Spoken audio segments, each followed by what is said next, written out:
Hello दोस्तों, कैसे हैं आप सब। Welcome back to the channel Pooja Rastogi blogs. तो दोस्तों, ये ब्लॉग आज होने वाला है मेरा एक आधे दिन का और एक पूरे दिन का। तो यहाँ आज मैं आप लोगों के साथ शेयर करने वाली हूँ 2 दिन का मेरा रूटीन।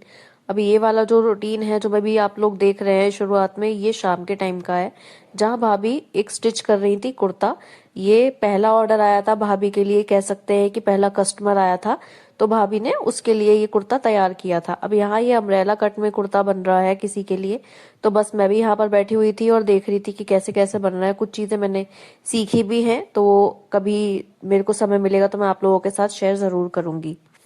अब यहाँ तकरीबन 7 बजे का टाइम हो रहा होगा। बच्चे ट्यूशन पढ़ के आ चुके थे, लेकिन अभी कुछ खाया नहीं है। लेकिन मैं यहाँ पर हम दोनों के लिए बनाकर आ गई थी चाय, क्योंकि भाभी बहुत देर से बैठी हुई हैं, स्टिच कर रही हैं, तो उनके लिए चाय मैंने बना दी थी। अब यहाँ ये जो ब्लाउज बनाया है, अपर वाला पार्ट जो है वो प्रिंसेस कट में बनाया है, और जो नीचे वाला जो फ्रिल वाला पार्ट है वो डबल लेयर अम्ब्रेला कट का जो स्कर्ट बनता है वो बनाया है। तो यहाँ वो कह कर गई थी कि उनको फ्रिल वाला लेयर वाला चाहिए था, तो उसी तरह से भाभी ने बिल्कुल एज इट इज बना दिया है। और अभी ये पहला कस्टमर है, तो देखिए भाई कैसा एक्सपीरियंस रहता है, उनका भी क्या फीडबैक आता है, वो मैं आप लोगों के साथ जरूर शेयर करूंगी। लेकिन हाँ, ये भाभी बता रही थी कि मेरे साइज का ही बना हुआ है, एग्जैक्ट सेम साइज है जो उनकी फर्स्ट कस्टमर आई थी। तो यहाँ अभी जब ये कंप्लीट हो जाएगा तो भाभी बोलने लगी कि भाई तुम्हें अगर पहन के देखना हो तो तुम पहन कर देख लेना। तो यहाँ फिर मैं पहनकर ट्राई करूंगी। लेकिन अभी यहाँ इसमें थोड़ा सा काम रह गया है। यहाँ पर भाभी अभी स्टिच वगैरह कर रही थी और स्लीव्स वगैरह लगाई हैं। अब जो भी काम इसमें इनकम्प्लीट था वो कंप्लीट हो चुका है, और ये पूरा का पूरा हो गया था तैयार। इसमें देखिए कितना सारा घेर आया है। और बनने के बाद सच बता रही हूँ, ये साड़ी का बनाया हुआ है, लेकिन लग नहीं रहा था कि साड़ी का बनाया हुआ है, क्योंकि बनाया इस तरीके से है। पहनने के बाद ये और भी ज्यादा सुंदर लग रहा था। और रही बात देखिए दोस्तों फिनिशिंग की, जब तक आप काम नहीं करेंगे फिनिशिंग नहीं आने की है। तो इसलिए मैं हमेशा यही कहती हूँ कि भैया आप चाहे किसी छोटे बच्चे के ही बनाकर देखिए, जितनी भी पैटर्न्स आपने सीखे हैं वही आपके काम आ जाएंगे। बड़े का बनाने का कोई नीड ही नहीं है जब तक आपका हाथ साफ नहीं होता। अब यहाँ फाइनली मैंने भी इसको ट्राई कर लिया था, और पहनने के बाद सच बता रही हूँ बहुत ही सुंदर लग रहा था। मैं फ्रिल वाले कपड़े थोड़े से कम पहनती हूँ, क्योंकि मुझे ऐसा लगता है कि मैं और ज्यादा मोटी लगूंगी। और अभी मैं आपको बताऊं सच में, तो मेरे पास 3-4 बिल्कुल एज इट इज नए के नए बहुत कम पहने हुए मैंने सूट रखे हुए हैं, जो मैं इसी वजह से नहीं पहनती कि भाई मोटी लगूंगी, फ्रॉक वाले जो सूट्स आते हैं उसकी वजह से। अब यहाँ ये वाला सारा काम खत्म हो गया था, और मैं बहुत ही ज्यादा लेट प्रेस करने के लिए बैठी थी यहाँ पर कपड़ों को, क्योंकि ये 2 दिन पहले मैं नीचे ला के रख दी थी।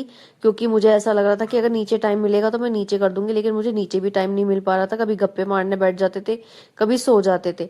तो यहाँ अब ये था कि भाई फाइनली मुझे बैठना पड़ा मजबूरी में, क्योंकि यहाँ भाभी ने प्रेस मंगवाई थी उस कुर्ते पर प्रेस करने के लिए। तो सोचा कि चल उस दिन की तरह आज भी यही कर लेते हैं कि प्रेस गर्म होगी तो ये वाले कपड़े भी प्रेस हो जाएंगे।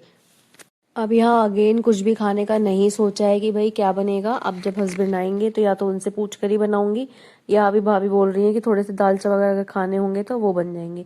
वैसे मेरा मन आज सच बता रही हूँ फास्ट फूड खाने का मन कर रहा है, और हस्बैंड को मैंने मैसेज कर भी दिया था, लेकिन अभी तक कोई रिस्पॉन्स नहीं आया है। तो भाई देखते हैं, या तो फिर मैं दाल चावल ही बना लूंगी, दाल चावल से ही काम चलाना पड़ेगा।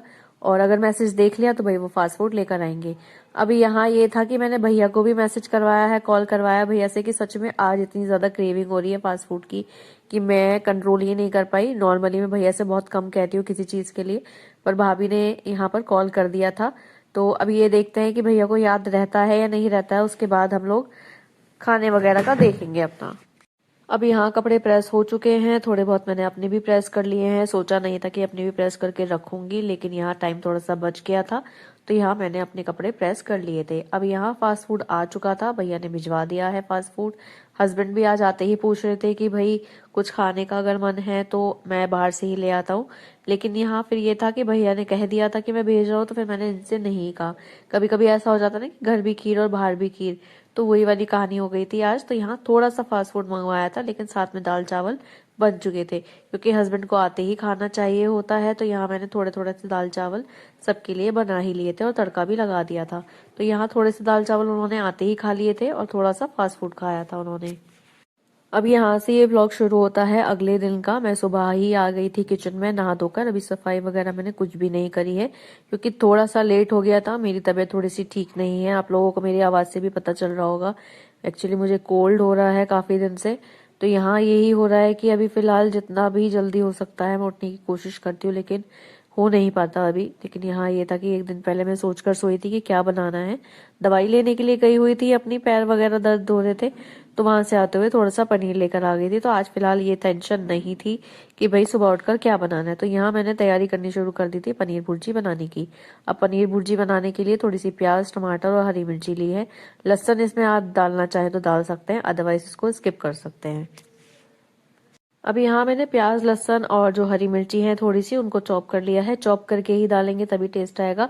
ग्रेवी बनाने की इसमें कोई जरूरत नहीं रहेगी। और थोड़े से टमाटर इसमें आप एक्स्ट्रा करना चाहे तो कर सकते हैं, थोड़ा सा टेस्ट इससे चेंज हो जाता है। पनीर को भी मैं घिसती नहीं हूँ कद्दूकस में, मेरे पास छोटा वाला कद्दूकस भी है, बड़ा वाला भी है, लेकिन मैं सिर्फ इसको हाथ से ही थोड़ा सा मैश कर देती हूँ ताकि थोड़ा सा पीसेस मुंह में आए। अब ये है कि अगर आप घिस देंगे तो बिल्कुल ही वो महीन वाला जैसे होता है ना भुर्जी वाला, वो हिसाब बन जाता है, तो उससे टेस्ट नहीं आता। और हस्बैंड को भी वो चीज पसंद नहीं है। अब यहाँ तड़का लगाने के लिए थोड़ा सा तेल मैंने ले लिया था और चॉप की हुई अनियन और जो चिलीज हैं वो मैंने इसमें मिक्स कर दी थी। अब अगेन मैं आप लोगों से यही कहूंगी कि मसाले को अच्छे से भून लीजिएगा, वरना कच्चा जो टेस्ट आएगा वो अच्छा नहीं लगने का है, क्योंकि ये सूखी सब्जी बन रही है। प्याज भून चुकी थी और यहाँ मैंने इसमें ऐड कर दिए थे टमाटर। टमाटर के साथ इसमें आप मसाला ऐड करना चाहें तो कर सकते हैं। मैंने अभी फिलहाल वही सेम मेथड, थोड़ा सा नमक इसमें ऐड किया है। मसाले को अच्छे से भून लेना है, उसके बाद ही आप जो इसमें मसाले ऐड करना चाहें वो डाल सकते हैं। जैसे मैंने नॉर्मली इसमें हल्दी, मिर्ची, धनिया, थोड़ा सा गरम मसाला, थोड़ी सी काली मिर्च का पाउडर इसमें ऐड किया है। और लास्ट में इसमें आप डाल सकते हैं थोड़ी सी मलाई। इससे ये है कि ये थोड़ी सी ग्रेवी स्टाइल में बन जाएगी। हस्बैंड थोड़ी ग्रेवी स्टाइल में खाते हैं, तो मैं इसमें मलाई ऐड कर देती हूँ हर बार। अब यहाँ देखिए मैंने सिर्फ यही मसाले डाले हैं, इसके अलावा और कोई मसाला मैंने ऐड नहीं किया है। चटपटा खाना चाहते हैं तो चटपटा बना सकते हैं। मार्केट की मैंने आज तक कभी टेस्ट नहीं करी है। खैर पनीर की सब्जी मैंने कोई भी टेस्ट नहीं करी है, सिर्फ ग्रेवी ग्रेवी ही खाती हूँ। तो यहाँ अगर आप इसमें ऐड करना चाहें मिर्ची और एक्स्ट्रा करना चाहें तो कर सकते हैं, अदरवाइज आप स्किप कर सकते हैं एक्स्ट्रा मिर्चीज को। अब आप यहाँ देखिए मसाला जैसे जैसे भुनता जा रहा है वो बिल्कुल रेड होता जा रहा है। यहाँ मैंने मिक्स कर दिया था अब इसमें पनीर, जो मैंने हाथ से थोड़ा सा मैश कर दिया था। इसमें थोड़ा सा ये है कि पीसेस रहेंगे तो ये खाने में भी अच्छे लगेंगे, वरना बिल्कुल वो ना एक तरह से हलवे जैसी हो जाती है, तो वो पसंद नहीं आती यहाँ पर घर में। वरना मार्केट में मैंने जैसे देखी है तो वो ऐसे ही ग्रेट करके बिल्कुल बनाते हैं, बिल्कुल कद्दूकस कर देंगे, उसके बाद मसाला वगैरह मिलाते हैं, तो उसमें टेस्ट इन लोगों को नहीं आता। मैंने अब इसमें पनीर मिला दिया था और इसको ढक के रख दूंगी थोड़ी देर के लिए, ताकि जो भी मसाले हैं वो मिक्स हो जाएं इसमें, क्योंकि पनीर कच्चा है और इसको फ्राई भी नहीं किया है। तो यहाँ इसमें हम लोगों को थोड़ा सा इसको ढक कर रखना पड़ेगा ताकि मसाले इसमें अच्छे से मिक्स हो जाएं। अभी फिलहाल दोनों में से कोई भी नाश्ता करने के लिए नीचे नहीं आया है। भैया ऑलरेडी नीचे ही हैं वैसे तो, लेकिन अभी ये है कि नाश्ता नहीं कर रहे हैं। और अभी मेरे हस्बैंड जो हैं वो तैयार हो रहे हैं। अभी ड्रायर वगैरह की भी कोई आवाज नहीं आई, लेकिन फिर भी उनके आने से पहले मैंने यहाँ पर दोनों के ही टिफिन के पराठे बना के रख दिए थे। नाश्ते के भी एक एक दो दो पराठे मैंने फिलहाल बना दिए हैं, ताकि अगर कोई नीचे आए खाना खाए तो उनको तैयार मिले, एकदम वेट ना करना पड़े। अब मैं हमेशा आप लोगों को बताती हूँ कि सुबह के टाइम में ही इतनी ज्यादा हौच पौच रहती है हमारे यहाँ पर, अदरवाइज पूरा दिन ऐसा कोई काम नहीं रहता है। इसलिए हम लोग पूरा दिन ऑलमोस्ट फ्री रहते हैं। वो हमारे ऊपर है कि हम कोई काम फैलाना चाहें या करना ना चाहें, लेकिन हमारे यहाँ जो मेन काम होता है वो सुबह सुबह का ही होता है, क्योंकि इनका खाना होता है, नाश्ता होता है, लंच पैक करके इन लोगों को भेजना होता है। बच्चे भी सुबह सुबह स्कूल जाते थे, अभी फिलहाल 1 महीने से वो भी घर पर ही हैं, क्योंकि समर वेकेशन स्टार्ट हो चुके हैं। तो अभी ये है कि बच्चों का तो हम लोग फिर भी एक बार को स्किप कर देते हैं, लेकिन इन दोनों का हम लोगों को बिल्कुल ऑन द पॉइंट तैयार रखना ही पड़ता है सब कुछ। अब भैया भी 3 तारीख को वियतनाम जा रहे हैं और 4 तारीख तक मम्मी भी वापस आ जाएंगी। उनके केदारनाथ के दर्शन, यमुनोत्री और गंगोत्री के दर्शन भी बहुत अच्छे से हो गए हैं, लेकिन मौसम थोड़ा सा परेशान कर रहा है। बाकी हेल्थ वगैरह उनकी ठीक चल रही है। डेली एक बार फोन आ जाता है। कल उनके दर्शन अच्छे से हो गए थे केदारनाथ के, लेकिन केदारनाथ की अभी क्या है कि जो यात्रा है उसको टेम्परेली थोड़ा सा ना सस्पेंड किया हुआ है। मौसम बहुत ही ज्यादा खराब है, लेकिन मुझे जब मैसेज आया था तो वो लोग नीचे की तरफ उतर रहे थे रात के टाइम में। अब ये है कि उनको दिक्कत किसी भी तरह की नहीं रहे, बस यही चाहती हूँ आराम से सब घर में पहुंच जाएं, क्योंकि भाई मौसम इतना ज्यादा परेशान कर रहा है वहां पर, तो टेंशन बनी ही रहती है। अभी यहाँ नाश्ता करने के बाद सफाई करने का मेरा एक मोटिव ये था कि भाई बहुत ही ज्यादा गंदा हो रहा था। 2-3 बार मैं जब से मम्मी गई हैं यहाँ की धुलाई कर चुकी हूँ, लेकिन उसके बाद भी इतनी ज्यादा धूल आ रही है कि भाई पोछे से मेरा काम नहीं बन रहा। तो यहाँ फिलहाल ये था कि जितना भी मोटा मोटा कूड़ा था मैंने झाड़ू से निकाल दिया था, और उसको अब झाड़ू के बाद पानी डालकर थोड़ा सा धो दूंगी। और बताऊं, मैं अपना पर्सनल एक्सपीरियंस बता रही हूँ, अपना पर्सनली मन बता रही हूँ। मुझे पोछा लगाने से ज्यादा ना ऐसे धुलाई करना ज्यादा अच्छा लगता है। एक तो सफाई भी बहुत अच्छी होती है और गंदगी भी बहुत अच्छे से निकल जाती है। देखिए, टाइम तो आपको उतना ही लगाना है ना, चाहे आप पोछा लगाएं झाड़ू लगाएं, लेकिन अगर आप धुलाई कर देंगे तो एक मन में सेटिस्फेक्शन रहेगा कि भाई पोछे में अगर थोड़ी बहुत गंदगी रह जाएगी तो धुलाई करने से वो भी साफ हो जाएगी।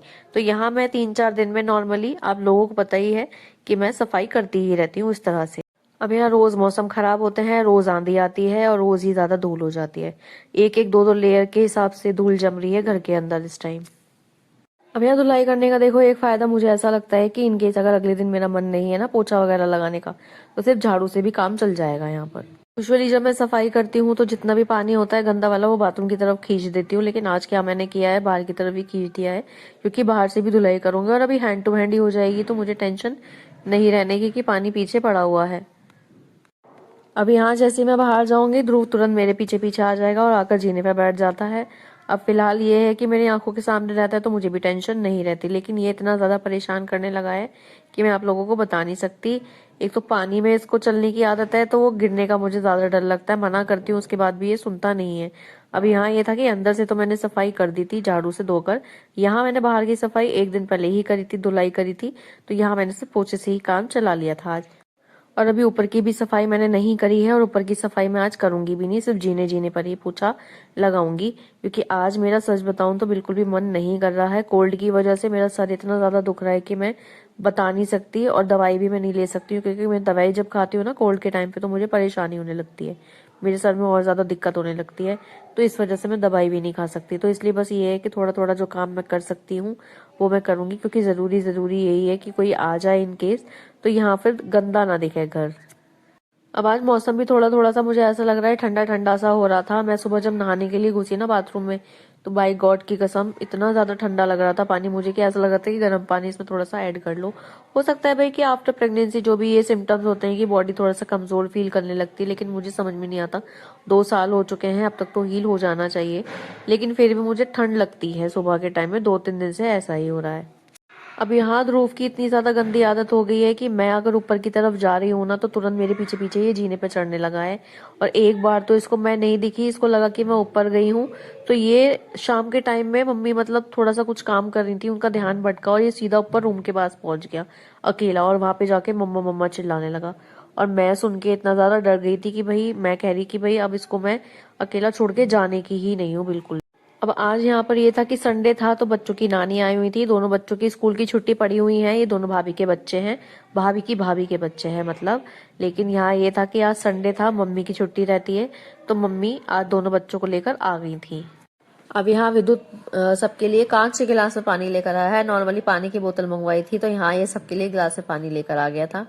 अब यहाँ मम्मी ना क्या है कि उनको ना थोड़ा सा इन सारी चीजों का बहुत ज्यादा शौक है, कढ़ाई का, बुनाई का, जो घर के थोड़े बहुत काम होते हैं उनको बहुत ज्यादा शौक है। और कान्हा जी की पोशाक वगैरह भी बहुत ही सुंदर बनाती हैं। और आप लोग यकीन नहीं करेंगे, ये जॉर्जेट के ऊपर जो ये कढ़ाई हुई हुई है ना चिकन की, ये सारी मम्मी ने खुद करी है। और इसमें के 3 सूट मम्मी ने लिए थे, 3 में से एक सिल के पहन चुकी है, दूसरा सिलने के लिए गया हुआ है, तीसरा मम्मी अपने लिए यहाँ भाभी के लिए लेकर आई है कि अब ये भाभी से बनवाएंगी। तो सच में मुझे तो बहुत ही सुंदर लग रहा था, बल्कि मैं देख भी रही थी कि ये किस तरह से कड़ी हुई है कढ़ाई, क्योंकि बचपन में हम लोग जब हमारे होम साइंस के लगते थे ना, क्लासेस लगती थी, तो हमें भी थोड़ा बहुत सिखाया जाता था, तो मैंने भी थोड़ी बहुत कढ़ाई करी है उस टाइम पर। अब यहाँ शाम के खाने में मैं बना रही थी दाल मखनी, क्योंकि हस्बैंड को फोन करके पूछा तो वो पहले तो मना करने लगे, फिर जब मैंने कहा कि भाई मम्मी वगैरह सब आए हुए हैं, मुझे फिर टेंशन हो गई कि क्या बनाना है क्या नहीं बनाना, तो कहने लगे कि अगर ऐसी बात है तो फिर दाल मखनी ही बना लो और साथ में नान बन जाएंगी। तो यहाँ अब ये है कि बच्चों के लिए भी थोड़ा सा चेंज हो जाएगा, नॉर्मल खाने से, दाल रोटी से या खिचड़ी वगैरह से वो थोड़ा सा अलग हो जाएंगे और बच्चे भी आराम से खा लेंगे। ये दोनों बच्चों को पसंद भी है थोड़ा सा बाहर का, तो वो दोनों भी यही खा लेंगे। अब यहाँ भाभी ने दोपहर में थोड़ी सी खिचड़ी बना ली थी, तो वो भी रखी हुई है, तो इसलिए मैंने लिमिटेड ही बनाया है। प्याज टमाटर थोड़े से खत्म हो रहे थे तो मैंने वो ब्लिंकिट से ऑर्डर कर लिए थे, इनो नहीं था तो वो भी ब्लिंकिट से ही आ गया है। अब मैं आप लोगों को बताऊं कि मैंने भटूरे कहाँ से सीखे हैं। तो मैंने भटूरे बनाने मम्मी से ही सीखे हैं, मतलब भाभी के मम्मी से। हम लोग जब भी घर जाते हैं तो हम लोग पहले ही बता देते हैं कि हमें क्या खाना है, तो हम लोग मोस्टली छोले भटूरे ही बनवाते हैं क्योंकि बहुत ही अच्छे बनाती हैं वो भी। तो एक दिन यही हुआ था कि मैं किचन में खड़ी हुई थी, उनके साथ वो भटूरे बनानी थी। तो मैंने मम्मी से पूछा था कि वो मैदा कैसे लगाती हैं। तो उन्होंने जो अपनी टेक्निक्स बताई थी वही टेक्निक्स मैं अभी भी यूज़ करती हूँ, मतलब मैं भी यूज़ करती हूँ, और जब भाभी बनाती है तो भाभी भी उसी टेक्निक से बनाती हैं। और भटूरे आप लोगों के सामने होते ही हैं कि किस तरह से बनते हैं। अब मैं आप लोगों के साथ देखिए 2-3 बार पर्सनली रेसिपी शेयर कर चुकी हूँ, तो आज मैं आप लोगों के साथ रेसिपी के बारे में कुछ भी बात नहीं करूंगी क्योंकि मैं आप लोगों को बना बना कर दिखा दिखा कर बोर कर चुकी हूँ। बस हाँ, इतना ज़रूर कहूंगी कि मैं अब जो दाल मखनी और नान बनाती हूँ, अगर आप मुझे कहेंगे ना कि 1 घंटे में तैयार करके रखना है सब कुछ, तो मैं आपको 1 घंटे में ही दाल मखनी और नान बनाकर खिला सकती हूँ। मैं अब इतनी ज़्यादा स्पीडी हो चुकी हूँ इस चीज़ को बनाने में कि मुझे इसकी सारी ट्रिक्स एंड ट्रैक्स पता चल चुके हैं कि भाई ये क्या बन सकता है और कैसे बन सकता है। आज मैंने बिना प्यूरी के ही बनाया है सब कुछ। टमाटर प्याज लहसुन को मैंने चॉप कर लिया था और चॉपिंग करके ही मैंने आज तड़का लगाया है। तड़का लगाने में सेम वही मसाले वगैरह मैं यूज़ करूंगी, इसके अलावा और कुछ एक्स्ट्रा मैं यूज़ नहीं करने वाली। तो यहाँ दाल की तैयारी हो चुकी थी ऑलमोस्ट, दाल भी पक चुकी है, बस थोड़ा सा उसको पका रही हूँ ताकि जो थोड़ा बहुत उसमें कच्चापन रह गया है, जो टेस्ट नहीं आया है, वो आ जाए अब। अभी यहाँ जो हाथ के हाथ बर्तन हो रहे थे वो मैं उनको धोती जा रही थी, और यही रीज़न था कि किचन में बर्तन अभी इतने ज़्यादा नहीं थे क्योंकि कुछ बर्तन भाभी धो गई थी पहले वाले, और यहाँ जो थोड़े बहुत बर्तन हुए थे वो मैंने धो दिए थे। और मैं तो सच बता रही हूँ, कपड़े धो धो के और बर्तन धो धो के मैं तो इतना ज़्यादा परेशान हो चुकी हूँ भाई कि ना तो हमारे घर के कपड़े खत्म होते हैं ना ही बर्तन खत्म होते हैं। अभी आप ये देखिए, ना तो किसी ने खाना खाया है, चाय बने हुए भी बहुत देर हो चुकी है, और उसके बाद भी चाय के बर्तन धुल चुके हैं एक बार, और अभी भी फिलहाल देख लीजिए कितने सारे बर्तन सिंक में पड़े हुए हैं। अब सच बताऊं तो इतना ज़्यादा कोल्ड हो रहा है मुझे कि मैं ना वॉइस ओवर भी ठीक से नहीं कर पा रही हूँ, बोल कुछ रही हूँ और निकल कुछ रहा है। और दिक्कत ये है मेरे साथ कि मैं दवाई भी नहीं ले सकती।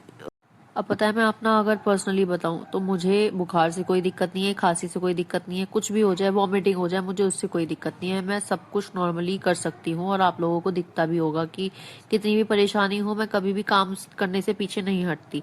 लेकिन जब कोल्ड हो जाता है ना, तो मेरा तो ऐसा हो जाता है जैसे ट्रैफिक जैम नहीं हो जाता, ना आगे बढ़ सकते ना पीछे बढ़ सकते, वो वाली चीज़ हो जाती है। और मैं इतना ज़्यादा परेशान हो जाती हूँ कि मैं ना फिर ना तो सो पाती और ना ही कुछ काम कर पाती हूँ। अब यहाँ सबने खाना खा लिया था, मैं और भाभी बचे हुए हैं। मैं इतने यहाँ पर अपने लिए भाभी के लिए नान सेक रही थी, तो इतने भाभी ने बर्तन धोने शुरू कर दिए थे। अब मैं यहाँ खड़े खड़े, बहुत देर हो चुकी है, मैं यहाँ पर खड़े खड़े आईपीएल का फाइनल मैच देख रही थी जो कि चल रहा था आरसीबी और गुजरात टाइटंस के बीच में। और मेरा पूरा पूरा सपोर्ट भाई विराट कोहली की टीम को है, आरसीबी को। अभी अंदर भी मैच ही चल रहा है, लेकिन अभी फिलहाल किचन का काम छोड़कर मैं मैच देखने के लिए नहीं बैठ सकती हूँ क्योंकि आप लोग मेरी आदत को जानते हैं, जब तक काम खत्म नहीं कर लेती तब तक मैं कोई काम दूसरा नहीं शुरू करती हूँ। तो यहाँ तो ये आराम से बैठकर टीवी देखने का मैटर था, तो यहाँ फिर मैंने सोचा कि भाई मैं अपना फ़ोन पर ही मैच देखती हूँ और आराम से यहीं पर ही इंजॉय करती हूँ। लेकिन हाँ, ये था कि फाइनल मोमेंट मैं वहीं पर ही होंगी क्योंकि इतने काम मेरा खत्म हो जाएगा। अब मैच बिल्कुल, मैं सच बताऊं तो नेल बाइटिंग वाली सिचुएशन में था कि भाई अब क्या होगा और कब अब क्या होगा। हालांकि आरसीबी की तरफ से ऑलमोस्ट मैच फिनिश हो चुका है, अपनी तरफ उन लोगों ने मैच कर लिया है, लेकिन फिर भी यही है कि एंड में कुछ भी हो सकता है। तो यहाँ अभी फिलहाल मैं खड़े खड़े मैच देख रही थी। ध्रुव भी अभी यहीं पर ही आ गया था, और अभी बार बार उसका यही है कि गोदी में लूं और ऊपर लेके चल दूं। तो साथ में यही है कि काम भी करती जा रही हूँ, उसको भी देखती जा रही हूँ और मैच भी देख रही हूँ, तो तीनों काम साथ साथ चल रहे हैं। अब यहाँ ध्रुव वापस से आ गया था और अब वो बोल रहा है कि भाई मुझे गोदी में ले लो, तो अभी गोदी में फिलहाल लेने का तो समय नहीं था क्योंकि यहाँ पूरा किचन फैला हुआ है, भाभी उधर बर्तन धो रही है, मैं यहाँ रसोई साफ कर रही थी। अब आप ये देखो कि गैस भी इतनी ज्यादा गर्म हो रही है, उसके बाद भी मैं इसको साफ कर रही हूँ ताकि काम खत्म हो जाए। अब यहाँ ध्रुव का ये है कि खाना नहीं खाया है, थोड़ी बहुत अपने पापा के साथ नान खाई होगी, लेकिन अभी वो भी ठीक से नहीं खा पाया है। तो अभी यहाँ या तो उसके लिए मैं सैलेड बना दूंगी थोड़ा सा, नहीं तो अगर मेरे साथ खाना खाना चाहेगा तो वो भी खा लेगा। अब ध्रुव का यही है, स्लैब पे आकर बैठ जाता है, 2-3 चीजें मैं इसके आगे रख देती हूँ खाने के लिए या खेलने के लिए, तो आराम से खेलता तो रहता है। लेकिन वही है कि गर्मी में मुझे अच्छा नहीं लगता कि भाई लड़का परेशान हो रहा है बैठने के लिए। अब यहाँ बीच बीच में ध्रुव को भी देख रही थी, क्योंकि उसको भी बार बार अट्रैक्शन चाहिए ही चाहिए, तो बार बार कभी वो मेरे गले लग रहा था, कभी मेरे पास आ रहा था। 11 बजे का टाइम हो रहा था और मुझे तो लग रही थी सच में बहुत ज्यादा भूख, तो मैं तो सारा काम छोड़कर कहने लगी भाभी से कि भाई भाभी बर्तन छोड़ दो बीच में, और अब पहले हम लोग खाना खा लेते हैं। आराम से बैठकर मैं लास्ट मोमेंट देखना चाहती थी मैच का, तो फिर मैं वही करने लगी। अब यहाँ ये था कि भाभी बोलने लगी कि 2-4 बर्तन बचे हैं, इसको भी मैं धो देती हूँ। तो यहाँ भाभी भी बर्तन धो के आने ही वाली है खाना खाने के। तो दोस्तों आज का ये मेरा ब्लॉग यहीं पर ही खत्म होता है। आई होप आप लोगों को मेरा ये ब्लॉग पसंद आया होगा। आज मैंने आप लोगों के साथ अपना पूरा दिन शेयर किया है, छोटी से छोटी चीज और बड़ी से बड़ी चीज मैंने आप लोगों के साथ आज शेयर करी है। मुझे उम्मीद है कि आपको आज का ये मेरा ब्लॉग पसंद आया होगा। अगर वीडियो अच्छी लगी हो तो लाइक जरूर करिएगा और अपने दोस्तों के साथ शेयर जरूर करिएगा। प्लीज कमेंट करके बताइएगा कि आज के मेरे ब्लॉग में आप लोगों को सबसे अच्छी बात क्या लगी है। आपके कमेंट्स पढ़कर मुझे सच में बहुत अच्छा लगता है। कुछ दीदी तो ऐसी हैं कि हर ब्लॉग पर मेरे कमेंट करती हैं, मुझे अप्रिशिएट करती हैं, मुझे छोटी बड़ी चीज़ों में राय देती हैं, अपने जो ओपिनियंस हैं वो शेयर करती है, तो मुझे बहुत अच्छा लगता है। मिलती हूँ आप सबसे अगले ब्लॉग में, तब तक के लिए बाय बाय। आप लोग सब अपना ध्यान रखिएगा और प्लीज़ मेरे चैनल को इसी तरह से प्यार देते रहिएगा। Bye bye, see you soon.